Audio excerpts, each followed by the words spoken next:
Bienvenidos, buenos días a todas y a todos. Gracias por acompañarnos en esta conferencia de prensa que se transmite por internet a toda la región desde la sede subregional en México de la CEPAL. Se va a presentar por parte de la Secretaria Ejecutiva de la CEPAL el panorama de la inserción internacional de América Latina y el Caribe 2015. Esta presentación a cargo de la señora Alicia Bárcena, quien va a estar acompañada de Hugo Beteta, el director de la sede subregional en México de la CEPAL, Mario Chimoli, director de la División de Desarrollo Productivo y Empresarial de la CEPAL, y Keiji Inoue, director adjunto de la misma división. Gracias a todos los periodistas que nos acompañan aquí en la sala Raúl Previch en México y a los que nos acompañan en esta transmisión en todas las otras ciudades del continente. Damos inicio a la presentación. Adelante, señora Bárcena. Muchas gracias y muy buenos días a todas, a todos. Qué bueno tenerlos por aquí. Esta es una ocasión muy especial para la CEPAL porque prácticamente todos los flagships que la CEPAL hace, todos los documentos emblema, casi los lanzamos generalmente en Santiago. Pero este en particular nos pareció muy relevante hacerlo en México, en este momento tan coyuntural que está viviendo la economía mundial, y por eso nos da muchísimo gusto estar aquí en persona y tenerlos a ustedes, los periodistas, con nosotros el día de hoy. Parto en primer lugar agradeciendo a la División de Comercio Internacional, que está coordinada por Mario Chimoli, Keiji Inoue, y también a los colegas que están aquí con nosotros, Durán, Sebastián Herreros, y por ahí debe andar Nano Mulder también. Pero muy agradecida con ustedes. Como ustedes ven, estamos conectados con Buenos Aires, Washington, Santiago, Puerto España, Brasilia y Montevideo, como generalmente lo hacemos. ¿De qué se trata? Primero tengo que sacar mis anteojos. ¿Verdad? Muy importante. Ya lo tengo. ¿De qué se trata este panorama de la inserción internacional y por qué es tan importante? Si pueden, por favor, cargar la presentación, se los voy a agradecer. Nosotros estamos hablando de que el comercio regional y quizás el comercio mundial está frente a una encrucijada. Y realmente eso es lo que queremos analizar el día de hoy y a través de este informe, que en realidad nos va a reflejar qué es lo que está pasando. Nosotros en el informe tratamos tres grandes temas. Primero, ¿por qué hay un lento crecimiento y la incertidumbre mundial que hoy está sucediendo en el mundo? ¿Cómo está exacerbando realmente las debilidades de América Latina y el Caribe, por una parte? Y por otra, ¿por qué el comercio mundial no logra recuperarse después de la crisis del 2008-2009? Y hacemos una reflexión de cuáles son los desequilibrios estructurales que han llevado a la mayoría de los países a ir hacia un ajuste recesivo. Y por cierto, creo que vamos a dar un vistazo a por qué en nuestra región ha habido quizás el peor desempeño en materia comercial en las últimas décadas. Vamos a ver esto en forma importante, porque no nos interesa solo mirar la coyuntura, sino también qué es lo que ha pasado en las últimas décadas, que yo creo que eso es parte de lo que es importante. El documento también tiene dos partes más, que quizás acá no nos vamos a ir hacia el detalle, pero hablamos también de cuáles son los espacios que nos ofrece China hoy. China está en una transición muy profunda de su modelo económico y qué tanto realmente hay o no hay oportunidades para la región respecto a China.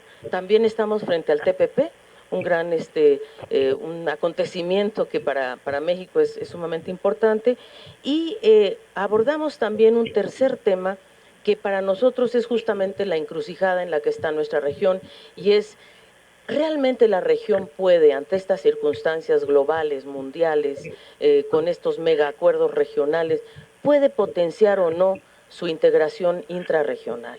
Y ahí entonces abordamos un tema central que nos parece clave, que es la facilitación del comercio. Entonces, esto es en grandes rasgos lo que el informe nos va a dar.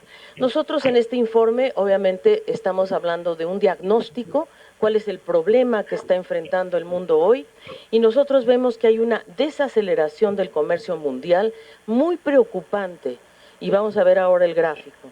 Segundo, un contexto internacional que tiene un sesgo recesivo, Esto quiere decir que hay un exceso de liquidez y una falta de demanda agregada. Esto es muy keynesiano, esta es la trampa que Keynes hablaba de una excesiva liquidez y de una falta de demanda agregada. ¿Cómo salir de esta trampa? Va a requerir un pacto global, no es país por país individual, sino que requiere realmente una coordinación. Tercer lugar, tenemos un desequilibrio estructural muy complicado, y es que hay un desacople entre el mercado financiero y la economía real. Los activos financieros se han potenciado y se han desacoplado de la economía real. El capital se está yendo realmente a activos financieros.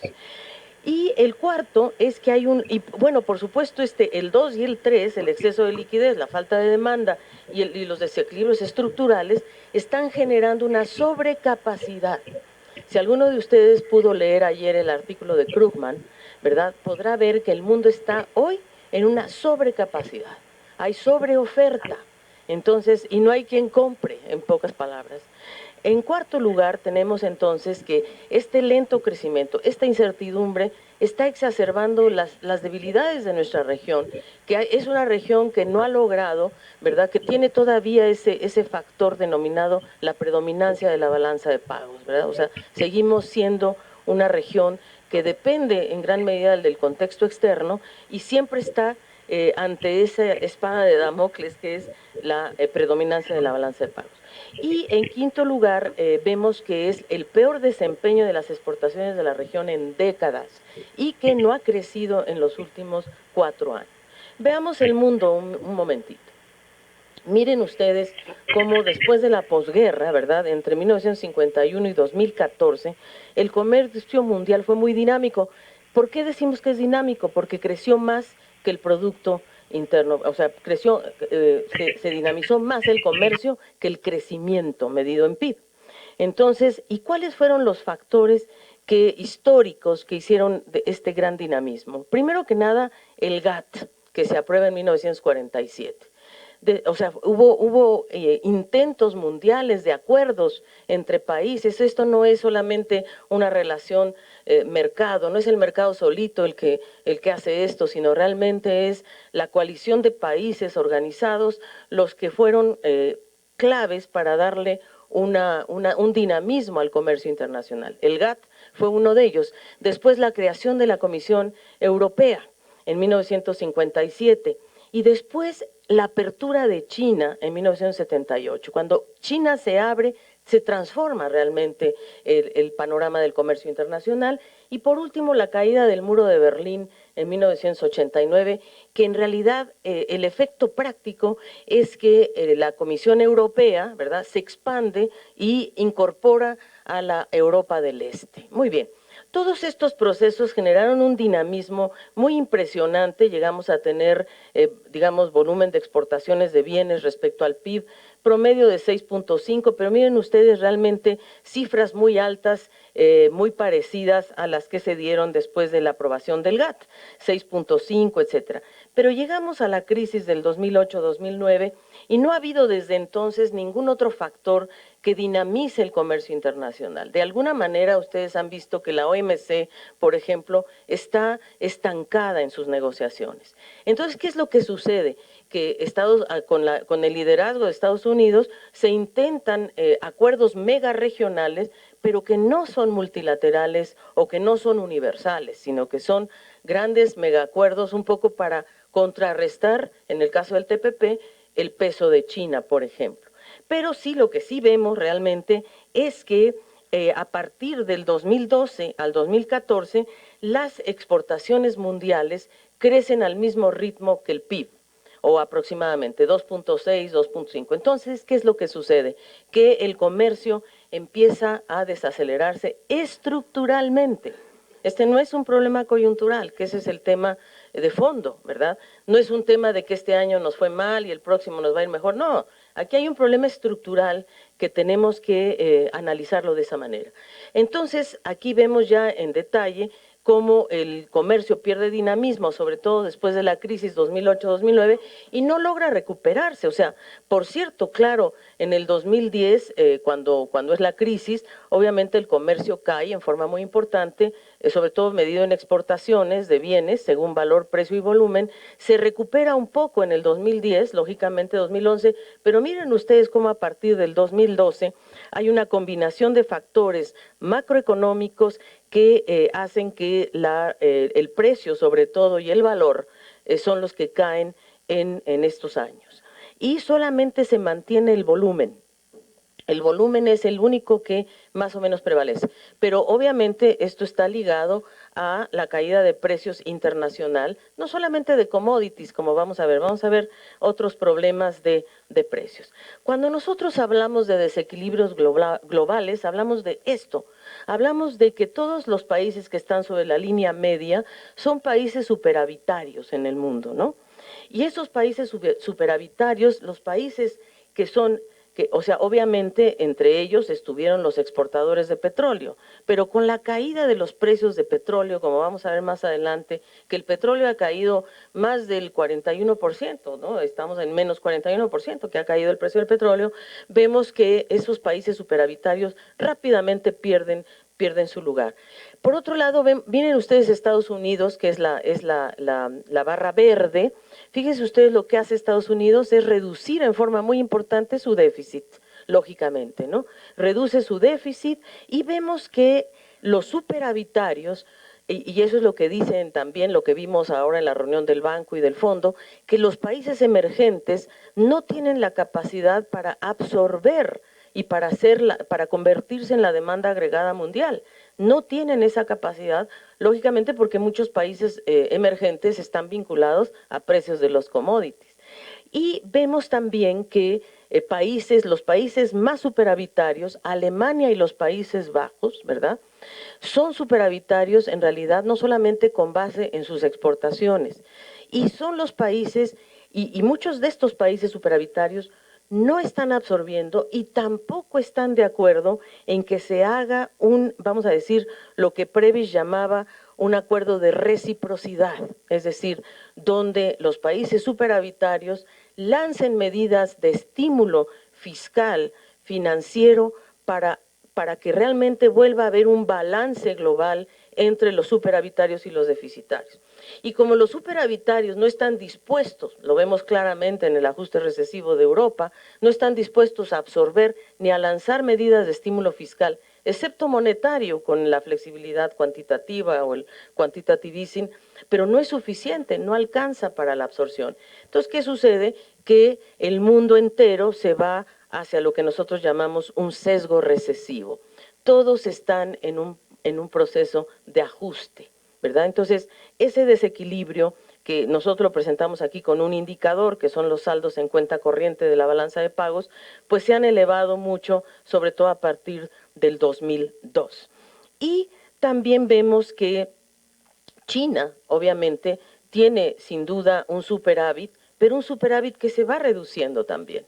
Entonces, China tampoco va a ser ese motor que nosotros estamos esperando. Entonces, aquí yo les dejo simplemente esa idea de que lo importante aquí es el mundo tiene que llegar a un acuerdo en donde los superavitarios y los deficitarios hagan un acuerdo de reciprocidad. Y aquí yo recuerdo a nuestro gran tutor, que es Raúl Prebisch, que de eso hablaba. Y aquí es donde vemos quizá uno de los temas de desequilibrio global más profundos y más importantes. Y es que el sector financiero crece y se desacopla de la economía real. Miren ustedes, aquí no sé cómo se prende la cosita, el pointer, no tengo, pero bueno, no importa. La línea roja es justamente el tema, lo que nos dice de los activos financieros, cómo han ido creciendo los activos financieros, cómo se ha ido pasando, digamos, vamos a decir así, las ganancias de capital se están yendo a los activos financieros y hay mucho menos inversión en las exportaciones, que es la línea negra, y mucho menos, y por supuesto esto se refleja también en la inversión. La variable inversión, que es la verde, es la más afectada porque la inversión generalmente atrae importaciones de bienes de capital. Entonces, cuando no hay inversión, ni pública ni privada, que es lo que se ha ido en cierta forma desacelerando fuertemente, entonces, lógicamente, hay menos movimiento en términos de formación bruta de capital fijo y movimiento de bienes y servicios, en realidad, que apuntalen la inversión. ¿Qué es lo que ha crecido más en el mundo? Pues el consumo, ¿verdad? Y el consumo también nos lleva a otro factor importante, que es el endeudamiento. El mundo nunca se había visto tan endeudado. Aquí mis colegas tienen las cifras, 250 y tantos % ha crecido la deuda global respecto al PIB, 256 o no sé cuánto. Ahí está en el informe el dato específico, pero ha habido un crecimiento muy fuerte del endeudamiento. Ahora, fíjense que ha habido un exceso de liquidez y poca demanda efectiva.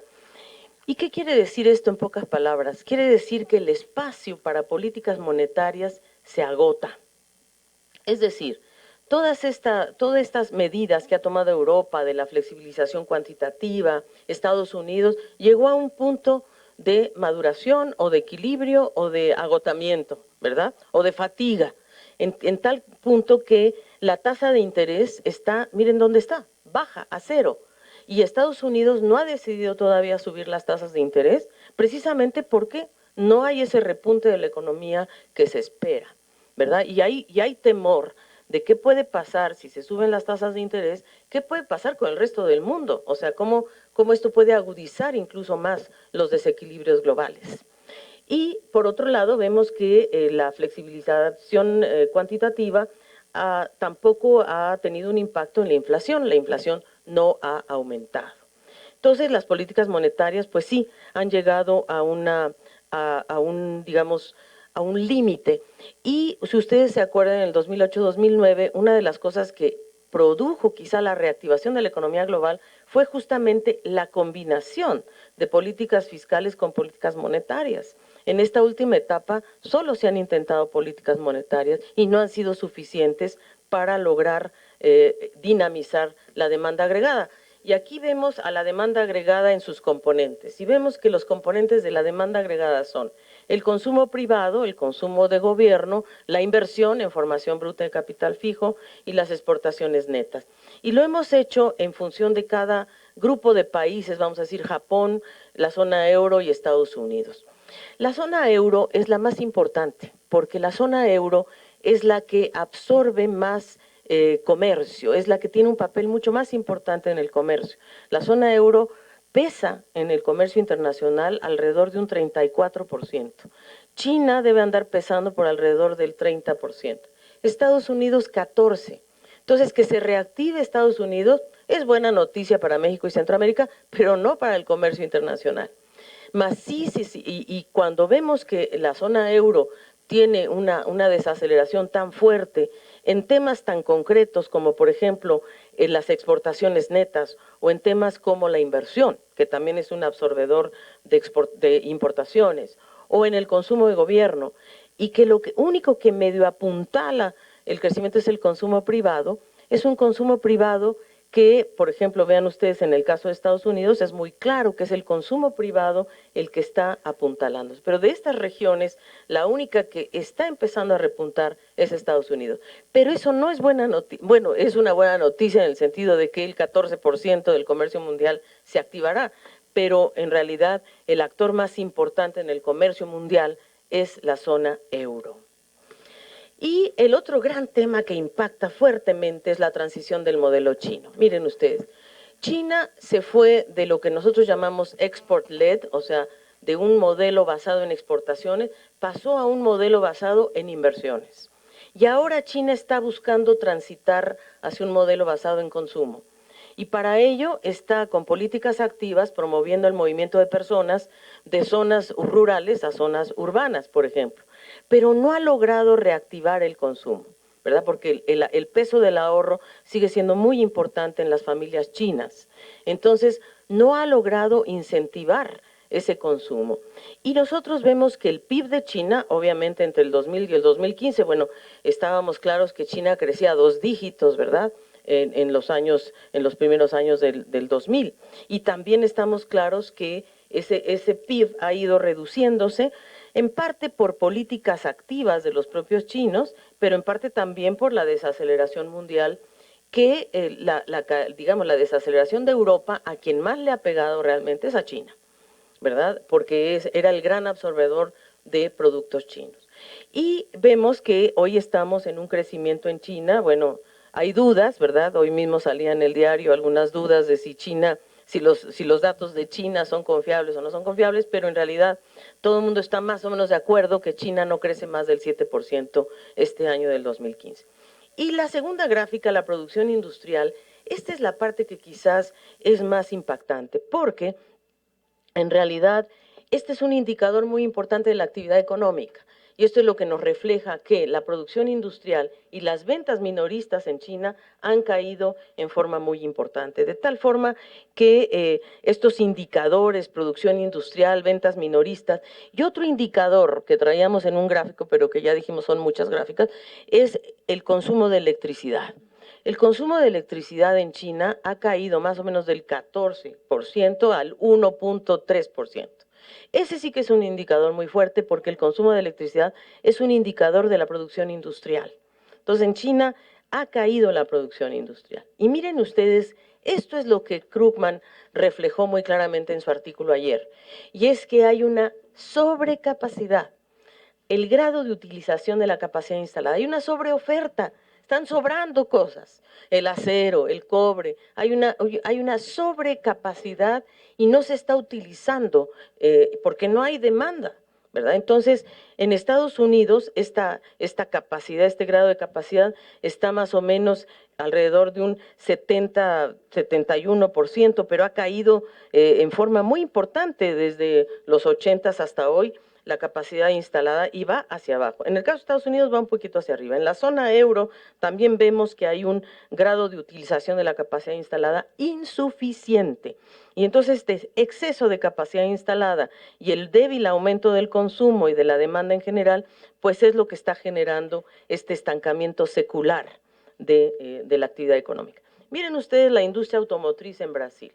Aquí la industria automotriz de Brasil ha disminuido en realidad su grado de utilización a un 50% y se espera que, bueno, ahorita está en 50 y se espera que se sostenga en el 2016. O sea, esta que era una de las industrias más potentes en Brasil está en un grado de disminución. Y la refinación del cobre son como dos ejemplos, ¿verdad? Pero si hiciéramos de cada uno de los commodities, hiciéramos una del acero, hiciéramos una del hierro, veríamos tendencias similares.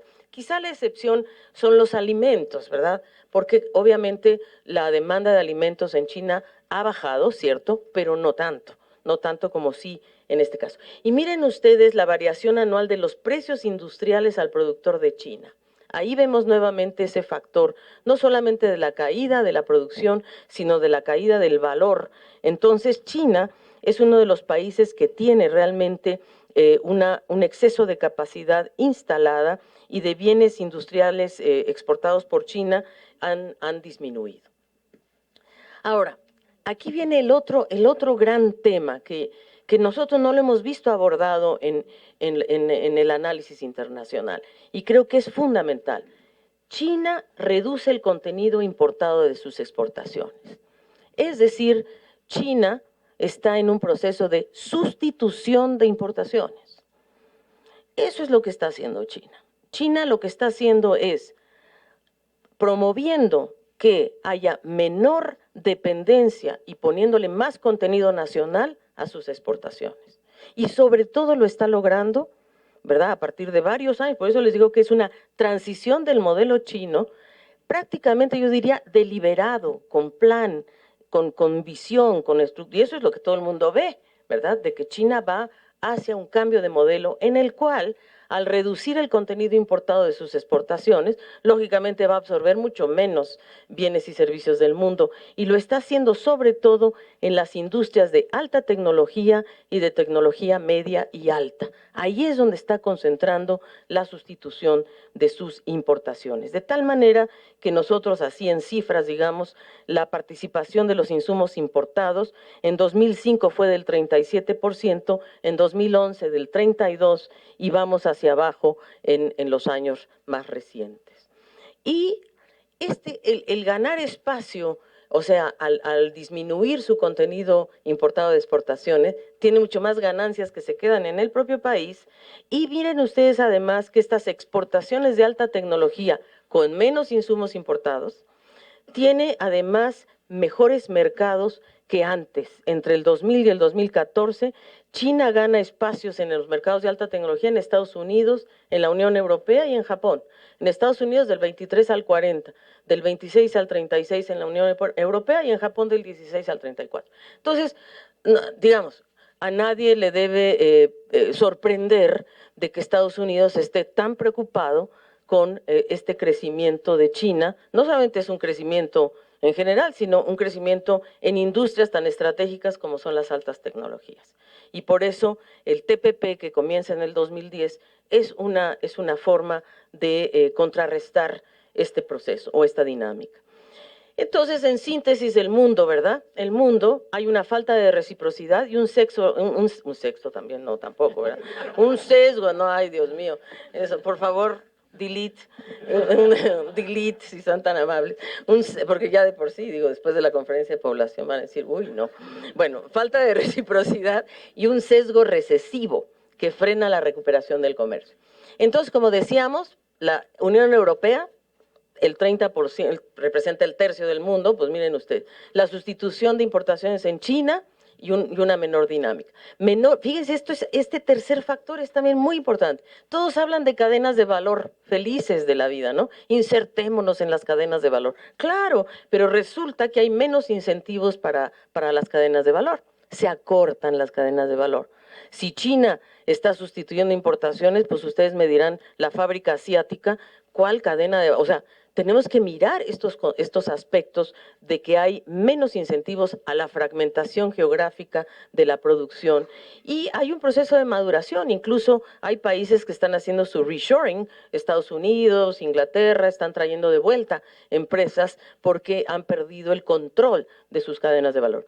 Y como les decía, la gobernanza mundial. Esto es fundamental. Nosotros tenemos que ir hacia una expansión coordinada del producto global y a una reestructuración productiva de los países deficitarios. Este es el tema de fondo, ¿verdad?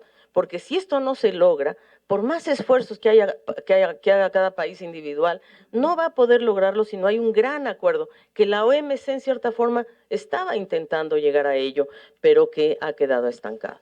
Entonces, lógicamente, el TPP y los acuerdos megaregionales, pues están intentando, y me refiero al TTIP y a otros acuerdos, están intentando darle ese mayor dinamismo al comercio.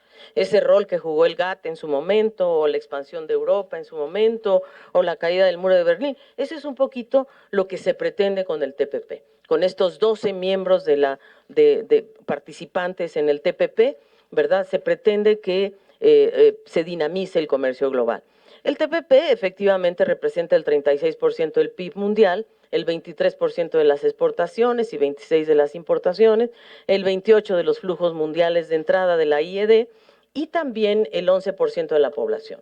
Entonces, el comercio entre estos 12 miembros, pues sí alcanza 2.100 millones de dólares en 2014. Yo creo que ahí está en inglés, ¿verdad? Sí, son millones de millones. Ok, perfecto. Ahora, ¿cuáles son los peros del TPP? O no sé si los peros, en realidad el TPP es así como el secreto mejor guardado. O sea, hay poca información del acuerdo en sí, ¿verdad? Digamos, hay algunos aspectos que se conocen, pero vamos a ver, en realidad no hemos tenido la oportunidad, la comunidad como nosotros, CEPAL, digamos, de analizar el acuerdo en su conjunto, porque no tenemos acceso a él, como no lo tienen muchos de los analistas hoy por hoy. Se supone que se han hecho consultas al sector privado y espero que ustedes hayan participado, pero en realidad para nosotros el TPP tiene algunos temas que hay que mirar. Uno de ellos es la apertura de servicios, las inversiones, la contratación pública y el comercio digital, que si bien es cierto eran temas de la OMC, aquí se están yendo más allá de lo que la OMC estaba de acuerdo en estos temas. Y, por ejemplo, yo creo que el tema de la contratación pública, que es un tema muy importante para dinamizar la economía nacional, es un tema muy relevante.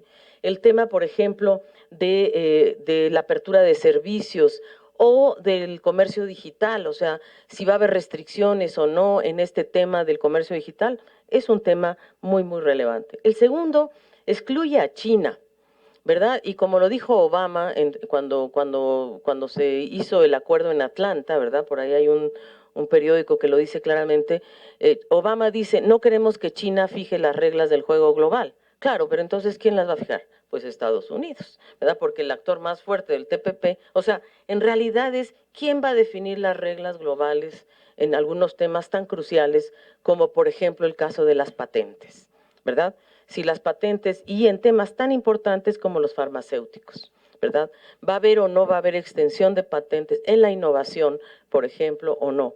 Y bueno, Joseph Stiglitz también ha sido uno de los grandes críticos del TPP y él ha dicho que no necesariamente la restricción de patentes de innovación va a aumentar la innovación, que es todo lo contrario, que es cuando se liberan las patentes, cuando realmente la innovación crece. Bueno, ahí hay puntos de vista, habría que ver la evidencia dura, qué nos dice la historia, pero no cabe duda de que algunos de los riesgos y algunos de los temas que fueron complicados en el TPP, sobre todo al final, fue la apertura de mercados de autopartes, los productos lácteos, que aún ahí entre Canadá, Nueva Zelanda y Australia todavía hay algunas dudas, y con las elecciones ayer de Canadá, pues vamos a ver qué sucede, que se mueve del Partido Conservador al liberal, pues ahí puede haber algunos cambios de mirada también. Y el tema de la extensión de plazos de patentes de medicamentos, eso le afecta a la población porque lo que hace es restringir el uso de genéricos. Y yo creo que ese es uno de los temas sensibles para la población. Y el último, que es muy sensible para Centroamérica, es el sector textil, sobre todo por el ingreso de Vietnam. Ustedes saben que Centroamérica y sobre todo El Salvador y algunas otras economías juegan mucho en el sector textil y la entrada de Vietnam pues les afecta bastante. Pero en fin, creo yo que es un tema que hay que analizar. Para México, obviamente, esto representaba una oportunidad.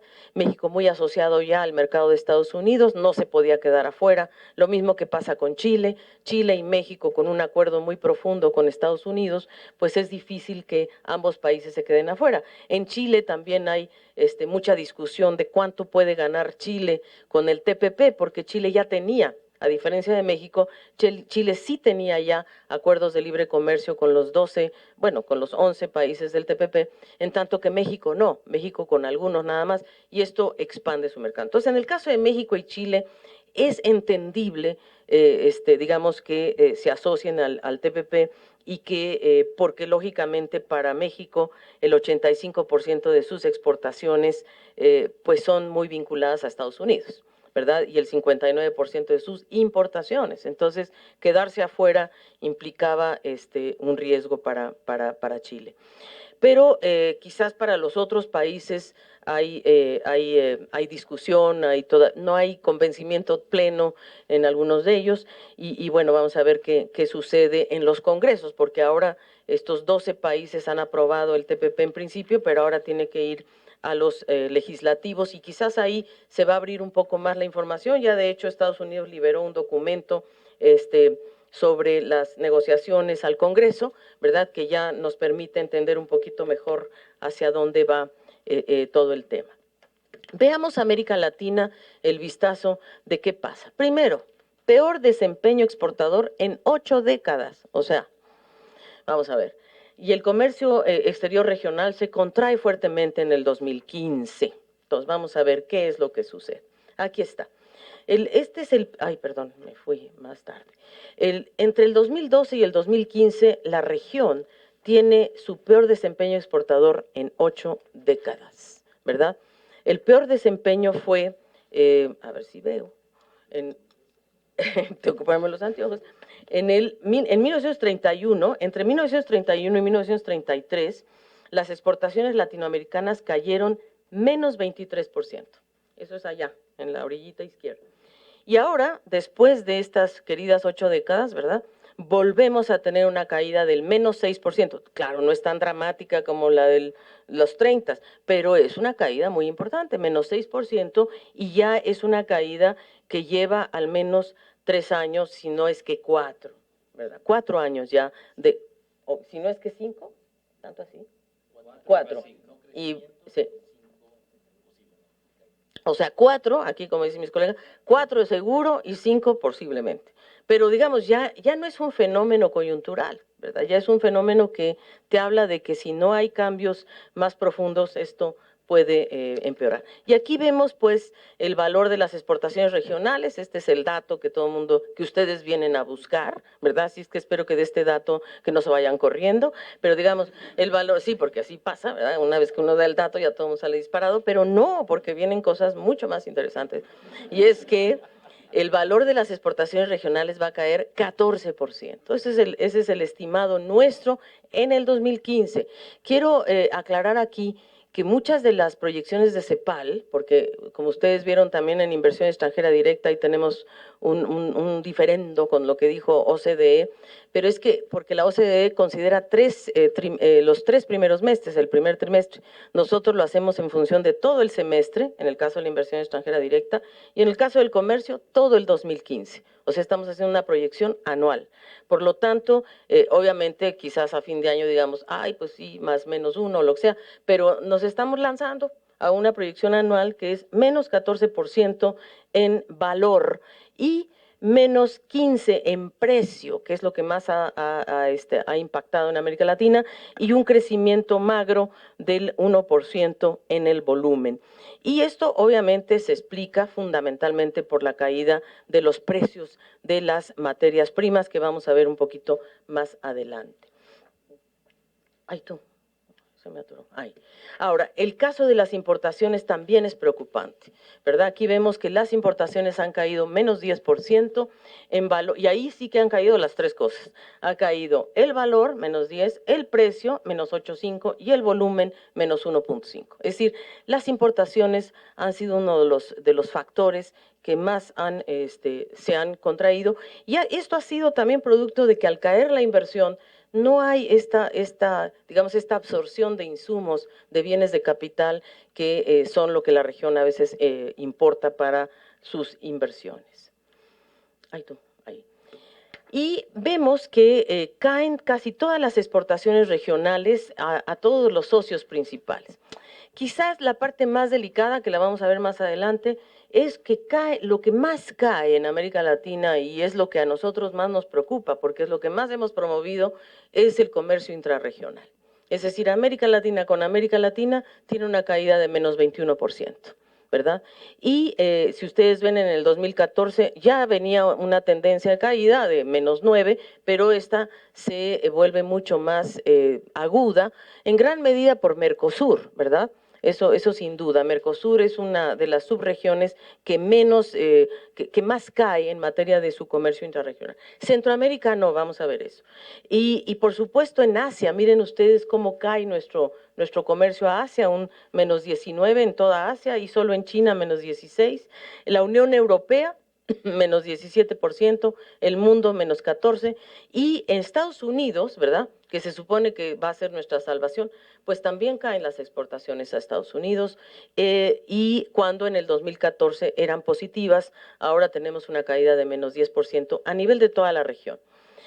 Y también vemos el impulso, digamos, ha perdido impulso el comercio con China, ya se acumulan 2 años de caída del comercio con China y vemos que ese dinamismo pues ha perdido realmente valor y vemos que hoy por hoy hemos alcanzado un déficit comercial preocupante de la región con China. Ese déficit comercial de la región ha alcanzado un nivel equivalente de 80% del valor de las exportaciones regionales. Y o sea, el 80% del valor de las exportaciones regionales es el nivel de déficit comercial que tenemos con China. Y el país más deficitario con China es México. Representa prácticamente el 85% de este valor regional. Entonces, China, pues, digamos, miren las importaciones menos, por eso es que el déficit se amplía tanto, porque las exportaciones bajan, caen, en tanto las importaciones más o menos se mantienen, seguimos siendo grandes importadores de productos chinos. En nuestros queridos celulares, ¿verdad? Por ahí andan las manos chinitas. Y para China, quizás lo más impactante es que para China, nuestra región tiene poco peso. excepto como proveedora de bienes primarios. Pero ni aún así nosotros decimos, no, somos muy importantes para China. Pues miren, somos 15% importantes para China. Esa es la importancia de América Latina en sus bienes primarios, 15%, ¿verdad? Y en los otros, bueno, ya ni se los cuento, porque en bienes de uso mixto, 7%, el total, 7%. Es decir, somos jugadores pequeños para China. Esto es bien importante, ¿no? Y no en vano, en el discurso de Xi Jinping en la Asamblea General habló de todas las regiones menos de América Latina y el Caribe. Pero bueno, claro, hay que recordarle que 15% es 15%. Y lógicamente, en el resto de Asia, pues sí somos un poco más importantes, pero no cabe duda que menos en general. Y la mayor caída del valor de las exportaciones está en América del Sur y el Caribe. Lógicamente, América del Sur, miren, la caída es de menos 21%. En los países del Caribe también tenemos una caída de menos 17.3%. Estamos hablando de valor. En Centroamérica la caída es menor, porque Centroamérica tiene ese impulso de Estados Unidos que ayuda.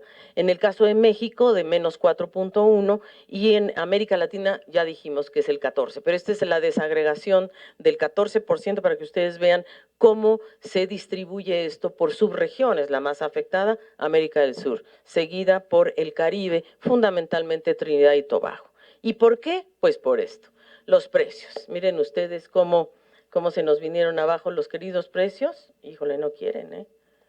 No quieren, ahí están. No quieren, fíjate, les da susto. Bueno, ahí está la caída de los precios. Miren ustedes, los precios mundiales en realidad han tenido una enorme desaceleración. Nosotros tenemos que el precio del petróleo, aunque aquí lo vemos por países, lo hemos desagregado por países, pero en promedio estamos hablando de una caída de menos 41% para toda la región. Y esto se desagrega cuánto ha caído los precios de exportación. Miren, Venezuela menos 47% o Brasil menos 16%. Ese es el peso del precio del petróleo en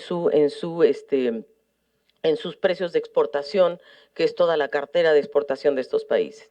Y aquí vemos también en el otro gráfico, en el de la izquierda, que además de los precios del petróleo, pues ha habido una fuerte baja promedio, 15%, menos 15% de los precios, en donde vemos que el petróleo 41, el gas natural 46 ha caído, el carbón menos 17, la soja menos 25, el mineral de hierro menos 18, el níquel menos 25, el cobre menos 17. Entonces, todas aquellas economías que dependen de estos commodities, pues han tenido realmente una fuerte desaceleración. Y aquí vemos entonces que los términos de intercambio, ¿verdad? Acuérdense que los términos de intercambio es la razón entre el precio de las exportaciones de un país y el precio de sus importaciones, ¿verdad?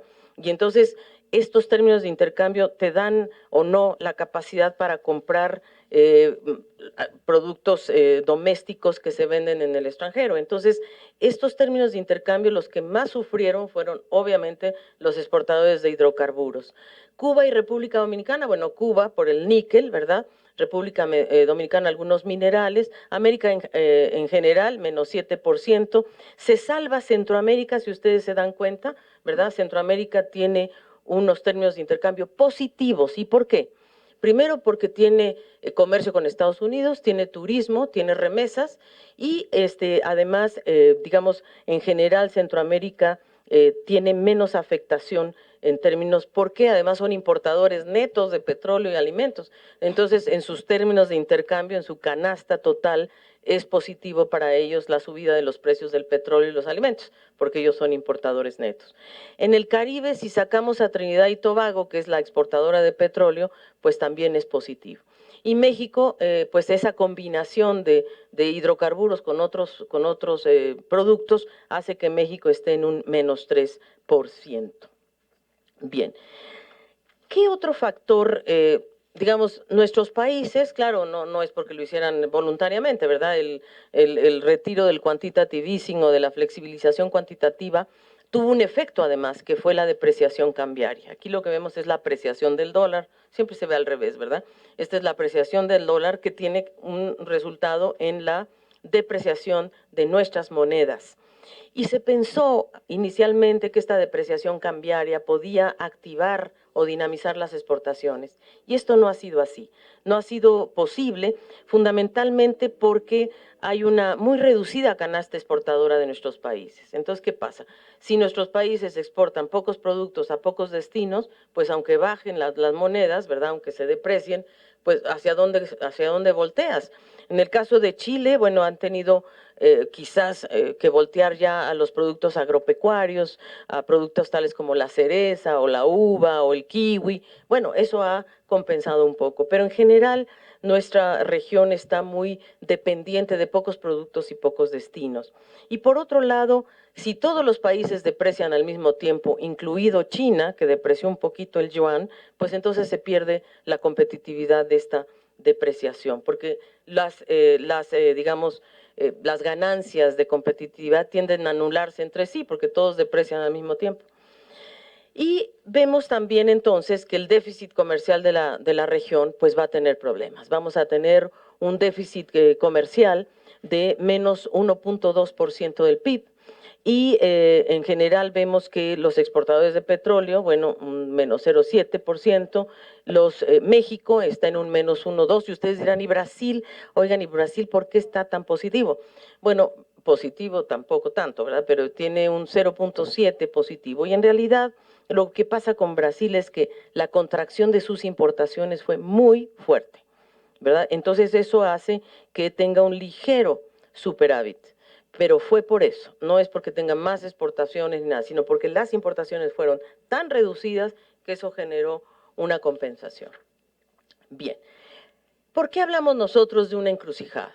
Porque la encrucijada de nuestra región está en si seguimos en una gran dependencia global o diversificamos y nos integramos más regionalmente. Nosotros volvemos a insistir en que diversificación y mayor integración regional es la única salida o es una de las salidas más importantes al momento que estamos viviendo hoy. ¿Por qué? Porque nosotros tenemos, como habíamos dicho claramente, que hay una ausencia de reciprocidad y también hay una falta de coordinación entre nuestros países, ¿verdad?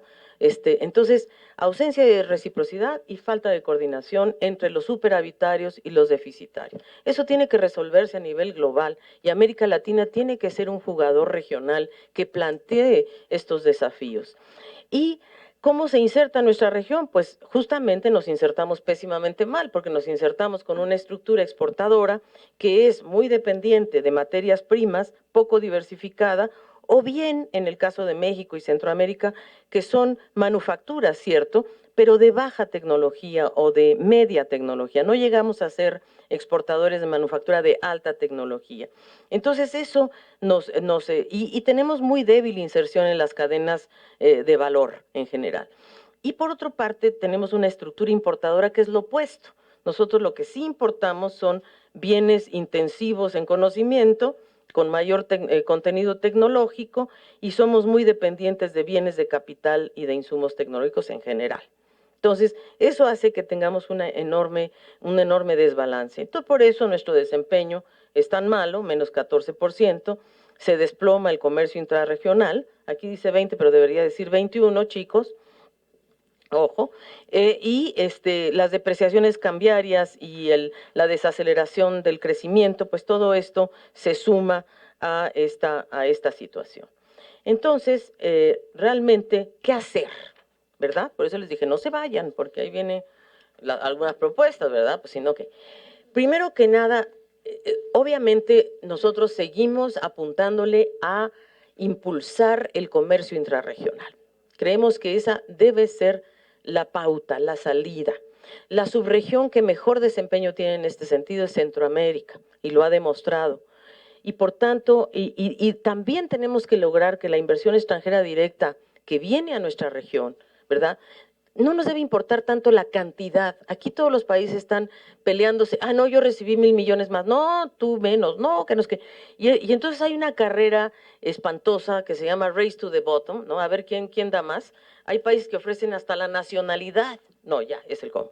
Pero entonces, el tema es que tenemos que atraer inversión extranjera directa que sea propicia a nuestro desarrollo productivo, que nos ayude a mayores encadenamientos industriales, que apuntale a proveedores locales y a los intrarregionales, que podamos lograr en nuestra región plataformas de producción regional.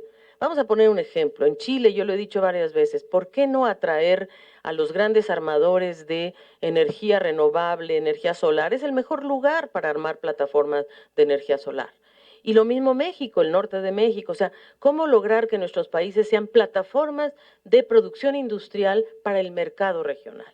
¿Verdad? A eso es a lo que nosotros le llamamos integración productiva, ¿verdad? Porque la pelea de aranceles no nos ha llevado muy lejos.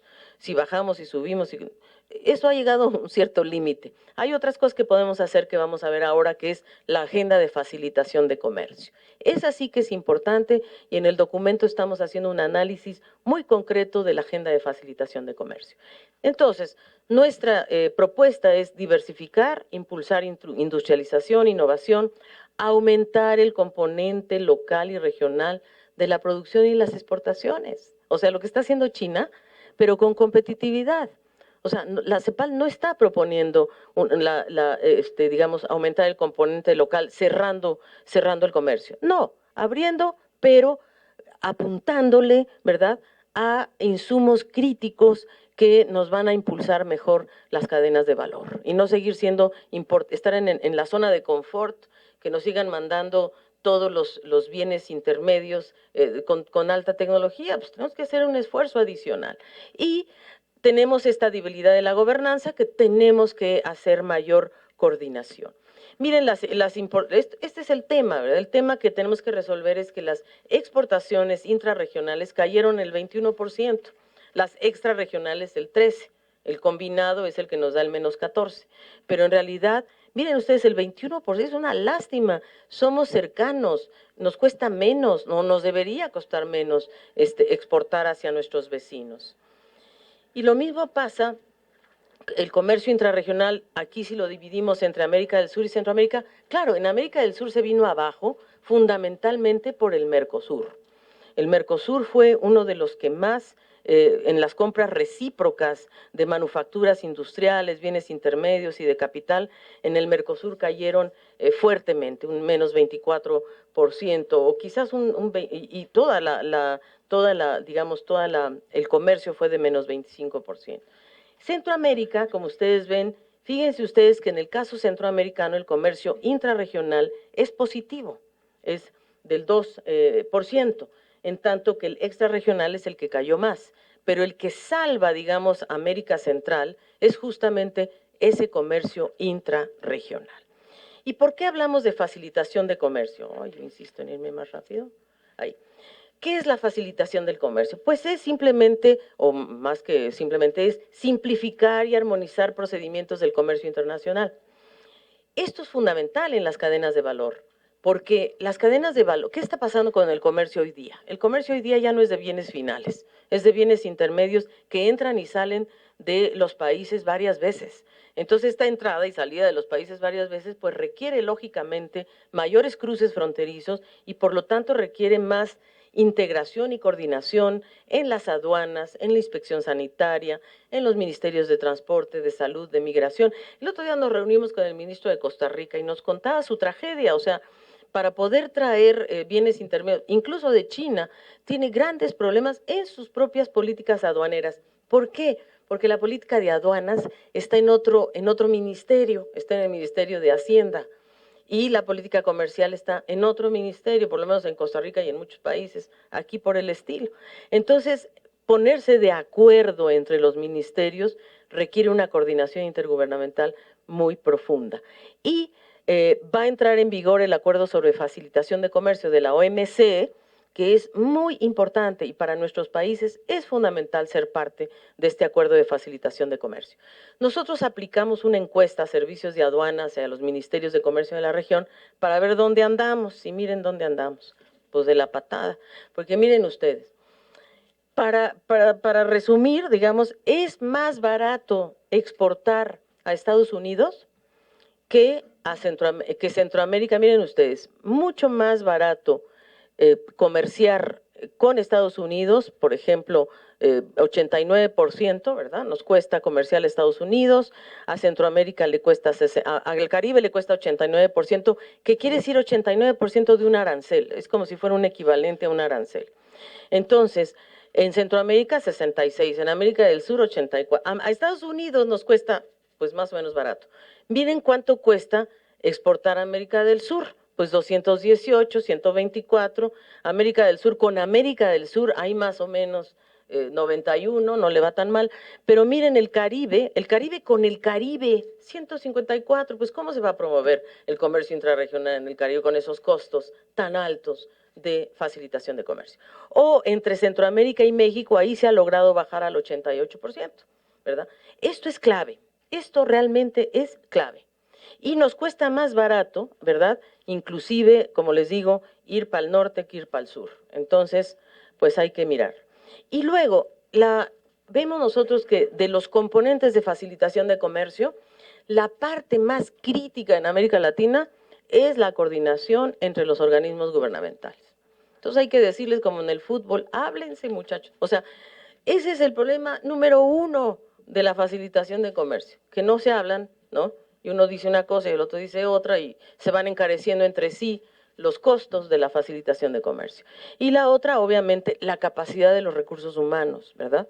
Para cachar, como dicen, no sé, en Chile, cachar que si viene un producto en tu aduana, pues tengas a tu alcance cuáles son los acuerdos que el país ha tomado para ver si lo dejas entrar, si no lo dejas entrar, si le compras un arancel o no le cobras. Pero muchas veces los recursos humanos no están preparados, entonces dejan la mercancía parada, alguna mercancía se echa a perder, etcétera, etcétera. Y obviamente limitaciones financieras y realmente se requiere una entidad líder, ¿verdad? Que sea la que lidere la facilitación de comercio y que todos se coordinen dentro de esa entidad. Y, por supuesto, ni duda cabe, limitaciones de infraestructura y de tecnologías de la información. Entonces, para avanzar en esta agenda, ¿verdad? Nosotros proponemos que la agenda de facilitación de comercio sea prioritaria para la región, porque va a estimular el comercio intrarregional, porque va a fomentar los encadenamientos dentro de la región y fuera, porque va a incentivar la internacionalización de las pymes. Las pobres pymes, ¿verdad?, son las que más sufren cuando no hay facilitación de comercio, porque lógicamente a ellas les cuesta mucho exportar, y ya cuando llegan a la frontera les dicen, pues no, fíjate que tu camión, no, que tu regla sanitaria o que no sé cuánto. Entonces, eso es un grave impedimento. Y la transparencia es fundamental y sobre todo la corrupción, ¿verdad? Donde, bueno, Guatemala nos acaba de dar un ejemplo de qué pasó en las aduanas de Guatemala y cómo la población realmente objetó ese nivel de corrupción que fundamentalmente ocurrió en este tema aduanero. Y el Caribe, ¿verdad? Ya vimos que el Caribe es al que más le cuesta, cómo lo integramos con el resto de la región y cómo logramos una plena interoperabilidad, sobre todo de nuestras reglas y regulaciones. Y bueno, por último, ¿para qué les digo? Tenemos que cambiar, esta es la necedad de la CEPAL, ¿verdad? O sea, el cambio estructural progresivo, es decir, nosotros no podemos seguir siendo una región que dependa de los recursos naturales solamente, tiene que haber gobernanza de los recursos naturales, tiene que haber mayor valor agregado, tiene que haber inversión en innovación y tecnología, seguimos muy estancados en esos temas y tenemos que lograr manufacturas de alta tecnología, es decir, tenemos que ir hacia industrialización, tenemos que lograr ir avanzando. Aquellos países a los que les va mejor, francamente, son aquellos, por ejemplo, Costa Rica. Costa Rica ha sido un país que dio un cambio profundo, se fue de la producción de bienes primarios a la producción de manufacturas de media y alta tecnología, por ejemplo. Entonces, sí se puede, claro que se puede. Y Uruguay por el estilo. Entonces, hay formas de transformar tu inserción. Y México, híjole mano, ya corrí. México, en realidad, dentro del mundo latinoamericano, México es uno de los países que más diversificación en su estructura tiene. Pero el problema de México es que su diversificación está más centrada en manufacturas medias y bajas, ¿verdad? Y entonces, pues a lo chino tendríamos que hacer una estrategia de cómo ir adicionando más componentes nacionales a los importados, ¿verdad? Cómo ir sustituyendo componentes nacionales a los importados, porque todavía hoy en las exportaciones mexicanas tenemos un alto contenido de importaciones. Aquí, Hugo, ¿se sabe la cifra? Es 40%. 40%. O sea, de cada cosa que, o sea, 40% de nuestras exportaciones son importaciones. O sea, somos buenos para exportar importaciones. Entonces, este es un tema que hay que resolver en México. Y por último, no te digo, espérate, no, ahí, no, ahí, por favor, ya. Entonces, la verdad, nosotros proponemos que hay que ir avanzando a un espacio integrado de reglas comunes. Nos preocupa que nuestra región está súper lista para ir a reglas comunes con el TPP y con los 12 de no sé dónde y con los 13 de no sé cuánto. Bueno, ¿y por qué no hacemos eso hacia adentro? O sea, ¿por qué no nos ponemos de acuerdo nosotros? Hacemos, no sé, una discusión intrarregional de reglas comunes para el comercio y para la inversión, para que en lugar de que cada país baje cada vez más los incentivos a la inversión extranjera directa, oye, fijemos una norma, ¿verdad? Si va a venir la misma empresa a extraer el cobre a Chile que a Perú, pues pongámonos más o menos las mismas condiciones, si no vamos a hacer una competencia desleal. Entonces, reglas comunes de inversión y de comercio, porque en la inversión, el problema que nosotros vemos en el caso del TPP es que la resolución de disputas de la inversión no, va a tener arbitrajes internacionales, ¿verdad? Y yo no sé si ustedes conocen el triste caso de la Heréndira, no, el triste caso de las tabacaleras, en donde Philip Morris, ¿verdad?, está demandando a Uruguay y a Australia, ¿verdad?, porque se les ocurrió la grandiosa idea de poner en sus cajetillas de cigarros que afectaba a la salud. Y entonces eso les afectaba en su proyecto de inversión y de ventas a Philip Morris. Eso no lo podemos permitir. Nosotros tenemos que tener reglas comunes para la inversión que sean, digamos, primero que estén acordes con otras políticas, como las sanitarias o las educativas o las culturales o las de libre acceso digitales. No podemos someternos a reglas globales en donde nuestra región no tenga una posición común. La inversión en infraestructura y transporte, nosotros recientemente tuvimos la conferencia aquí de economía digital de ILAC y propusimos un espacio digital integrado. Nuestra región, si realmente se va hacia un espacio digital integrado, vamos a tener ganancias muy fuertes y vamos a poder utilizar, yo diría, ganancias de productividad que hoy solo le están utilizando algunos países, como la fibra oscura, que esa se la dejo a Chimoli para que les explique, porque la fibra oscura es uno de los temas más interesantes de la economía digital. Es esa fibra que no tiene precio, ¿verdad? Es decir, nosotros cuando llega nuestro cablecito a nuestra casa, hay un cable amarillo, uno rojo, uno azul y uno negro. El rojo, vamos a hacer, es el de 80, tu gran conexión, ¿verdad? Por la que pagas muchísimo, Total Play o yo sé cuánto y pagas un montón. En la amarilla, pues pagas menos, en la azul otro poco. La oscura es gratuita. Y esa es la que tenemos que aprovechar para la investigación científica, para la educación, porque las empresas que están construyendo fibra óptica están dispuestas a negociar esto. Por lo menos así lo han hecho ya en Chile, por ejemplo, la Telefónica y otras. Y la reforma de telecomunicaciones en México nos abre esa opción y hay que usarla. Y bueno, obviamente las cadenas de valor es lo que te da más resiliencia, pero hacia el comercio intrarregional, que es lo que nosotros creemos que hay que impulsar. Y por último, pues potenciar políticas industriales y tecnologías con sostenibilidad ambiental. Y la verdad, crecer para igualar e igualar para crecer. No se trata de crecer solamente, se trata de crecer con inclusión social. Nosotros queremos o creemos que justamente el comercio tiene que estar al servicio de los ciudadanos y no necesariamente de las grandes corporaciones. Muchas gracias, eso es. Muchas gracias, señora Bárcena. Voy a pedir a mis compañeras que acerquen el micrófono. Vamos a hacer una primera ronda de preguntas de periodistas. Van a ser 4 preguntas. Les voy a pedir, por favor, se identifiquen con su nombre, el medio que representen, y hablen fuerte y claro al micrófono para que la transmisión y sus preguntas se escuchen en donde nos están viendo también por internet. Primero. Gracias. Buenos días. Soy Roberto González del periódico La Jornada. Doctora Bárcena, en los últimos años, sin duda, el auge de las exportaciones, el crecimiento de las exportaciones, permitió a varios países de América Latina, sino que a toda la región, obtener grandes avances sociales muy notorios. Esta tendencia que ahora identifica el informe de la CEPAL, que ya no es de un año, sino de varios, ¿qué riesgo entraña para todos los avances sociales que se obtuvieron en los últimos años? Si América Latina dejará de registrar esos avances, ¿o qué va a pasar en ese terreno relacionado con el comportamiento del comercio exterior? Gracias. ¿Alguna pregunta más? Adelante. Buenos días, Alejandro Suárez de Diario 24 Horas. Comentaban de que pues esta situación ya no es coyuntural y bueno, lo vemos con los precios del petróleo, de que ya muchos analistas consideran que pues ya va a ser la tendencia en por lo menos de aquí a 2020, de menos de $50 por barril. Entonces, ¿cómo va a afectar en el corto plazo a la región y sobre todo a México, que apostó por una reforma energética?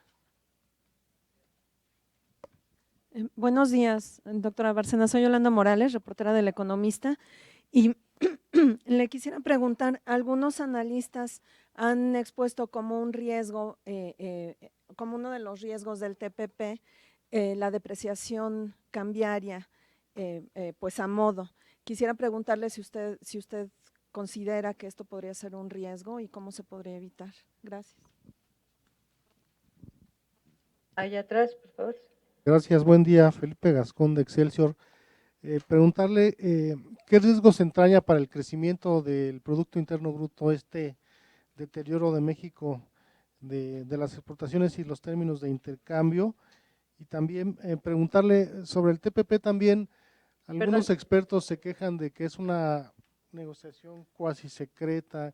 También qué riesgos o qué opinión puede dar la CEPAL o qué recomendaciones puede dar para que se abran estas negociaciones pues al interés del público. Gracias. Felipe, perdón, ¿puedes repetir la primera pregunta?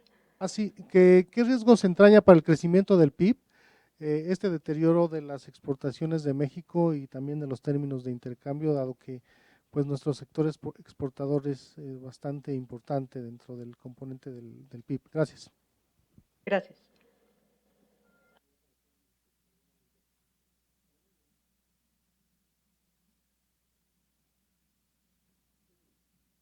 Adelante, sí, estas primeras 4. Excelente. Bueno, a Roberto de la jornada, vamos a ver, tú te refieres a México fundamentalmente y a todos los países, pero en el fondo es verdad que el Tratado de Libre Comercio de México de 94 fue el tratado quizás de mayor alcance, que ahora va a ser superado por el TPP. Ese tratado yo creo que logró, en cierta forma, ir cambiando paulatinamente la estructura exportadora de México, sin duda. Pero también tuvo costos sociales muy importantes. Nosotros pensamos que en realidad la clave, digamos, para poder mantener, sí ha habido avances sociales, eso no se puede negar en toda la región. Y los avances sociales se deben fundamentalmente a 3 aspectos.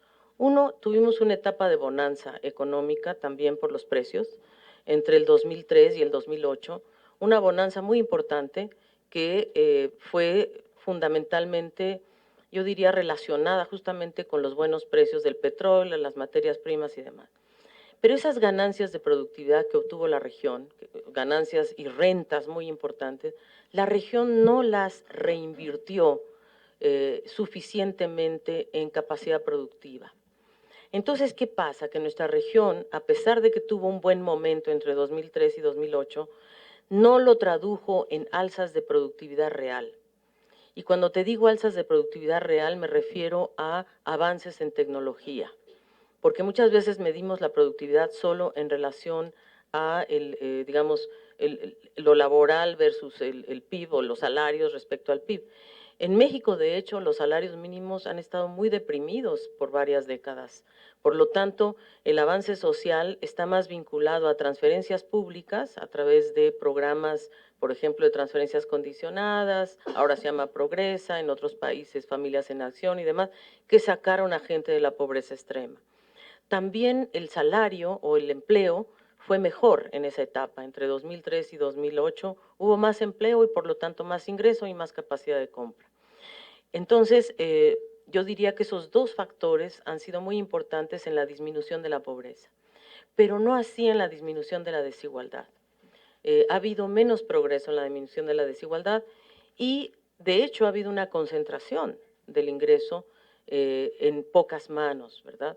De hecho, yo diría que a veces la apertura al libre comercio, por eso hay que balancearla muy bien, para que no sean solamente las grandes empresas, las grandes ganadoras de esta apertura, y que lo que creemos nosotros que en la región va a ser la solución profunda para aumentar el avance social es la productividad verdadera, o sea, la productividad que se desprende de la diversificación productiva, de salarios justos, de protección social, y todo eso sí te ayuda a armar una trama productiva sostenible.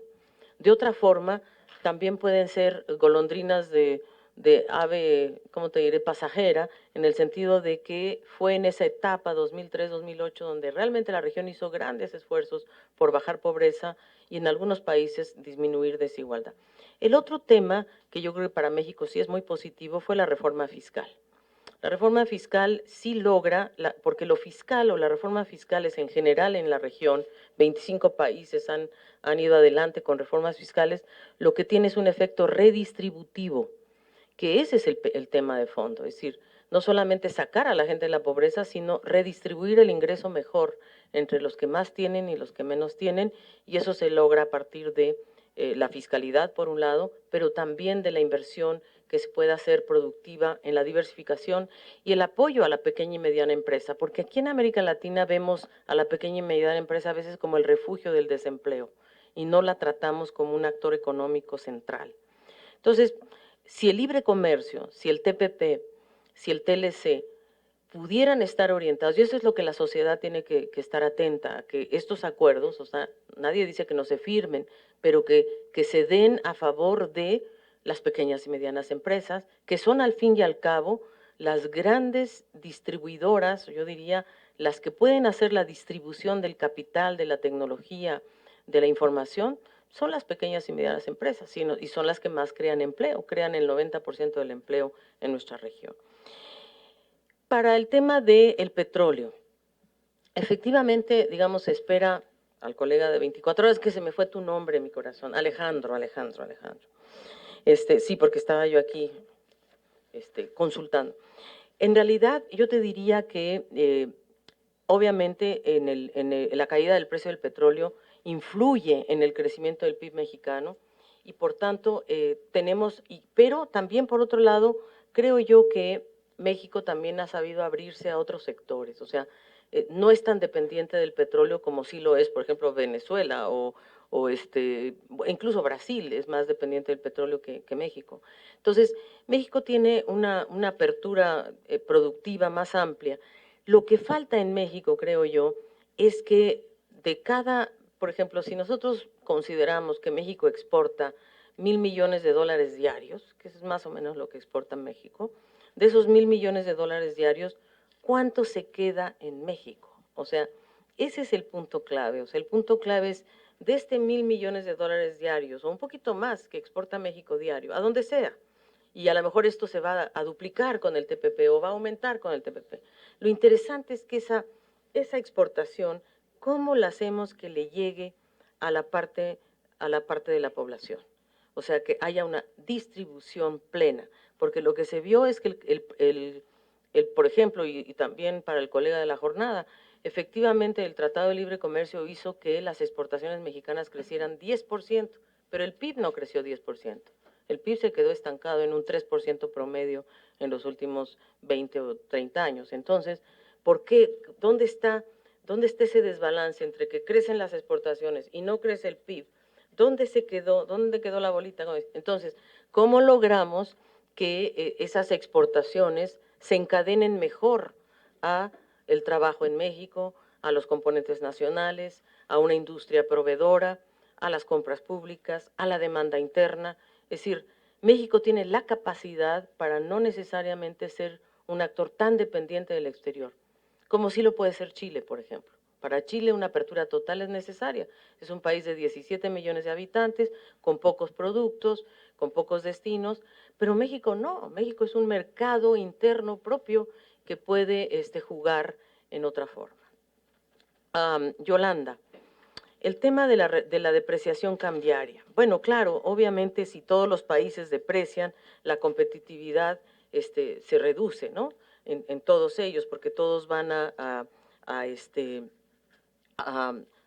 devaluar al mismo tiempo.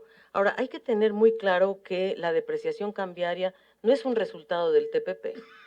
Es decir, es un fact, es un hecho que no tiene nada que ver con la negociación. Es decir, los negociadores no se sentaron a negociar el tipo de cambio, no para nada. El tipo de cambio es más bien un resultado del mercado internacional y sobre todo de lo que está pasando con la flexibilización cuantitativa de Estados Unidos, ¿no?